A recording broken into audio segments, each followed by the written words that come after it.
Assalamualaikum warahmatullahi wabarakatuh. Nama saya Muhammad Khairun Nadif dengan NIM 060403200088. Saya dari Prodi Manajemen Pendidikan Islam kelas C. Saya dari Fakultas Tarbiyah dan Keguruan UIN Sunan Ampel Surabaya. Di sini saya akan menjelaskan teknik penulisan karya ilmiah. Yang pertama yaitu pengertian karya ilmiah. Menurut Eko Susilo, karya ilmiah merupakan suatu tulisan ataupun karangan yang didapatkan sesuai dengan sifat keilmuannya dan didasari dari berbagai hasil pengamatan, penelitian, dan peninjauan terhadap bidang ilmu tertentu, yang disusun dengan menggunakan metode tertentu dengan memperhatikan sistematika penulisan yang baik dan santun serta dapat dipertanggungjawabkan keilmiannya. Untuk selanjutnya yaitu ciri-ciri karya tulis ilmiah. Dalam karya ilmiah ada 4 aspek yang menjadi karakteristik utamanya, yaitu 1. Struktur sajian. Struktur sajian karya ilmiah sangat ketat, biasanya terdiri dari bagian awal, bagian inti, dan bagian penutup. Yang kedua yaitu komponen dan substansi. Komponen karya ilmiah bervariasi sesuai dengan jenisnya, namun semua karya ilmiah mengandung pendahuluan, bagian inti, penutup, dan daftar pustaka. Artikel ilmiah yang dimuat dalam jurnal persyaratkan adanya abstrak. Yang ketiga yaitu sikap penulis. Sikap penulis dalam karya ilmiah adalah objektif yang disampaikan dengan menggunakan gaya bahasa impersonal dengan banyak menggunakan bentuk pasif tanpa menggunakan kata ganti orang pertama atau kedua. Yang keempat atau yang terakhir yaitu penggunaan bahasa. Bahasa yang digunakan dalam karya ilmiah adalah bahasa baku yang tercermin dari pilihan kata atau istilah dan kalimat-kalimat yang efektif dengan struktur yang baku. Untuk selanjutnya yaitu jenis-jenis karya tulis ilmiah. Yang pertama yaitu laporan penelitian. Laporan penelitian adalah laporan ilmiah lengkap dari suatu penelitian setelah kegiatan penelitian berakhir sebagai pertanggungjawaban ilmiah dan sebagai dokumen tertulis lengkap dari kegiatan penelitian. Yang kedua yaitu makalah. Makalah adalah salah satu produk karya tulis ilmiah yang memuat kajian tentang suatu masalah di lingkungan sekitar. Landasan pembahasannya adalah keberadaan data di lapangan yang bersifat empiris objektif. Yang ketiga yaitu artikel. Karya tulis yang disusun untuk mengungkapkan pendapat seorang penulis atas semua fakta atau data atau pendapat orang lain berdasarkan rangkaian logika tersendiri. Yang keempat atau yang terakhir yaitu skripsi. Skripsi adalah istilah yang digunakan di Indonesia untuk mengilustrasikan suatu karya tulis ilmiah berupa paparan tulisan hasil penelitian sarjana S1 yang membahas suatu permasalahan atau fenomena dalam bidang ilmu tertentu dengan menggunakan kaidah. Untuk selanjutnya yaitu metode penulisan karya tulis ilmiah. Metode penulisan menulis karya ilmiah adalah suatu cara untuk pelaksanaan secara sistematis dan objektif yang mengikuti langkah-langkah menulis karya ilmiah sebagai berikut.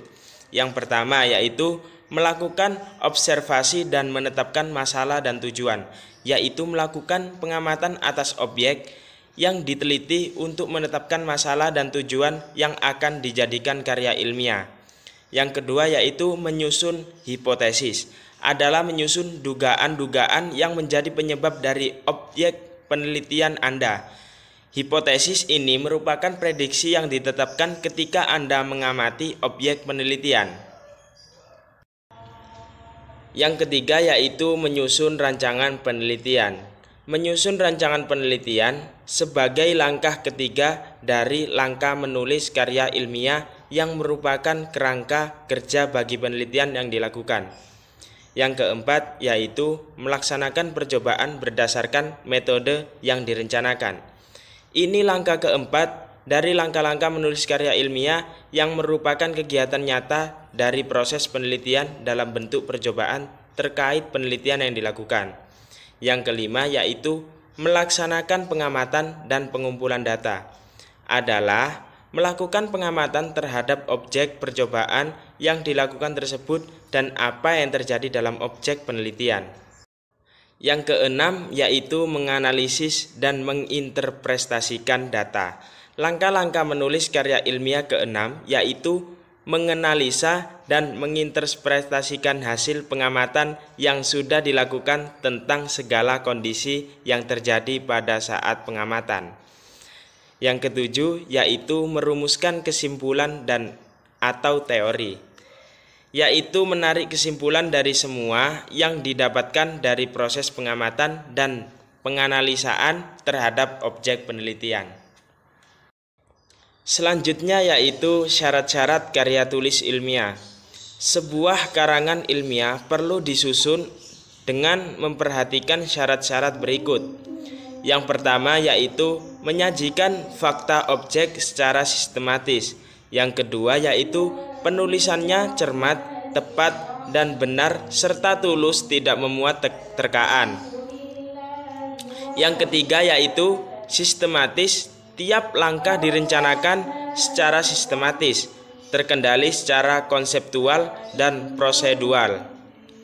Yang keempat yaitu tidak mengejar keuntungan pribadi, yaitu tidak merambisi agar pembaca tidak berpihak kepadanya. Motivasi penulis hanya untuk memberitahukan tentang sesuatu dan tidak ambisius. Yang kelima yaitu tidak memuat pandangan-pandangan tanpa pendukung kecuali dalam hipotesis kerja. Yang keenam yaitu menggunakan bahasa ilmiah. Yang ketujuh yaitu karangan ilmiah tidak emotif, tidak menonjolkan perasaan. Yang kedelapan yaitu tidak memancing pertanyaan-pertanyaan yang bernada keraguan. Yang kesembilan yaitu tidak persuasif. Karangan ilmiah itu benar-benar untuk mendorong pembaca mengubah pendapat, tidak melalui ajakan tetapi membiarkan fakta berbicara sendiri. Yang ke-10 atau yang terakhir yaitu tidak melebih-lebihkan sesuatu. Dalam karangan ilmiah hanya disajikan kebenaran fakta.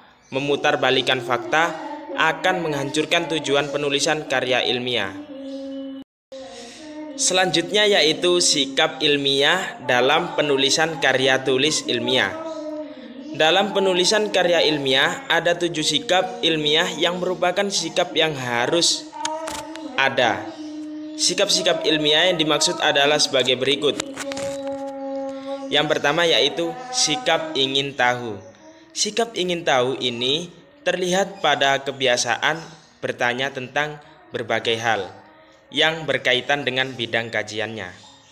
Yang kedua yaitu sikap kritis. Sikap kritis ini terlihat pada kebiasaan mencari informasi sebanyak mungkin berkaitan dengan bidang kajiannya untuk dibanding-bandingkan kelebihannya, kekurangannya, kecocokannya, tidaknya, kebenarannya, tidaknya, dan sebagainya. Yang ketiga yaitu sikap terbuka. Sikap terbuka ini terlihat pada kebiasaan mau mendengarkan pendapat, argumentasi, kritik, dan keterangan orang lain. Walaupun pada akhirnya pendapat, argumentasi, kritik, dan keterangan orang lain tersebut tidak diterima karena tidak sepaham atau tidak sesuai. Yang keempat yaitu sikap objektif. Sikap objektif ini terlihat pada kebiasaan menyatakan apa adanya tanpa diikuti perasaan pribadi. Yang kelima yaitu sikap rela menghargai karya orang lain. Sikap menghargai karya orang lain ini terlihat pada kebiasaan menyebutkan sumber secara jelas sekiranya pernyataannya atau pendapat yang disampaikan memang berasal dari pernyataan atau pendapat orang lain. Yang keenam yaitu sikap berani mempertahankan kebenaran. Sikap ini menampak pada ketegaran membela fakta dan hasil temuan lapangan atau pengembangan walaupun bertentangan atau tidak sesuai dengan teori atau dalil yang ada. Untuk yang 7 atau yang terakhir yaitu sikap menjangkau ke depan. Sikap ini dibuktikan dengan selalu ingin membuktikan hipotesis yang disusunnya demi pengembangan bidang ilmunya.